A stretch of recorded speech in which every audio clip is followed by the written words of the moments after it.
Ah, pagod.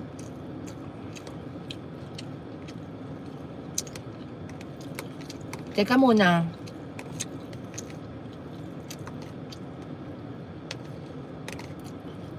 Ano oras ka nakaka-uwi from work?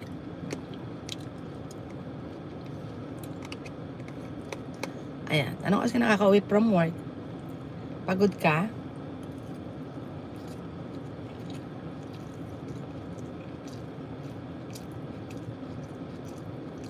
Ah. Nasa ano ka? Ano, Hong Kong?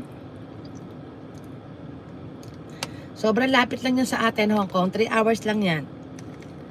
Umuwi ka ba every year? Ah.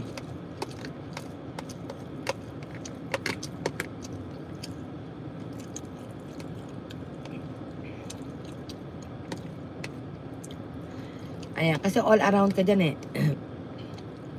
Ayan, full watch. Maribik Kineses. Ah, ba't ang tagal? 5 years?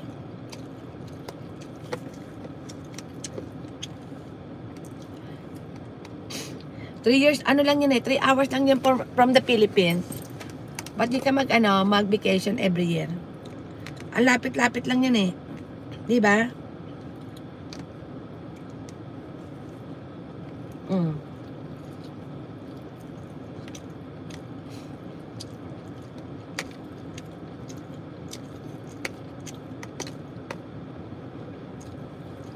Ang lapit lang yan.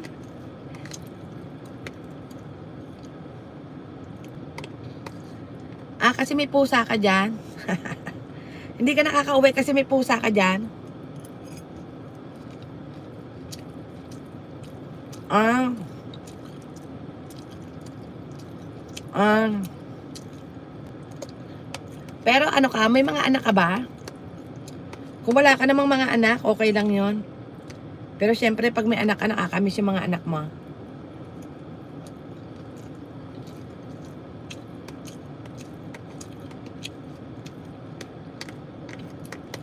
Nakaka-homesick pag ano? Ah, wala kang anak, okay lang. Wala ka naman palang anak eh. Okay lang yan.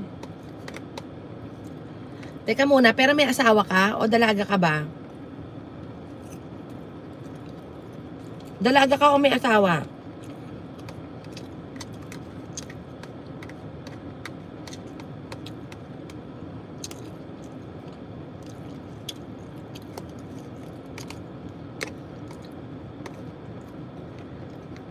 Ayan, thank you. O, hiwalay na. Ah, kasal ka dun sa asawa mo?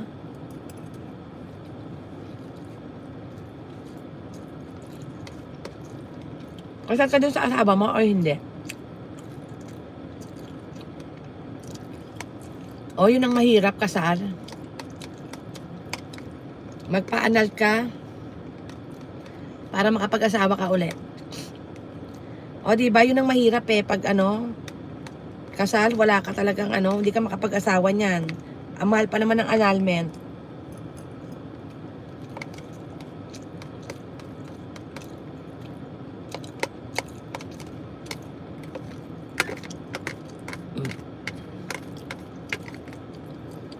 O, 300k. Hindi lang 300k yan.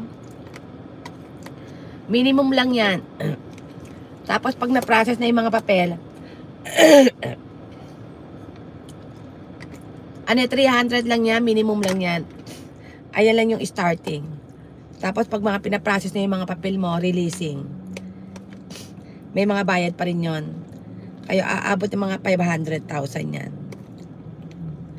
Depende pa yan sa kaso mo.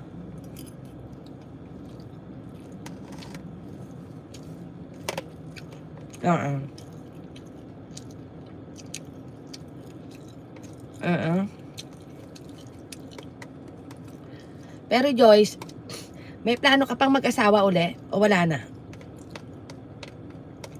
Love Our Toys Park, mag-shout out. May plano ka mag-asawa uli o hindi na rin?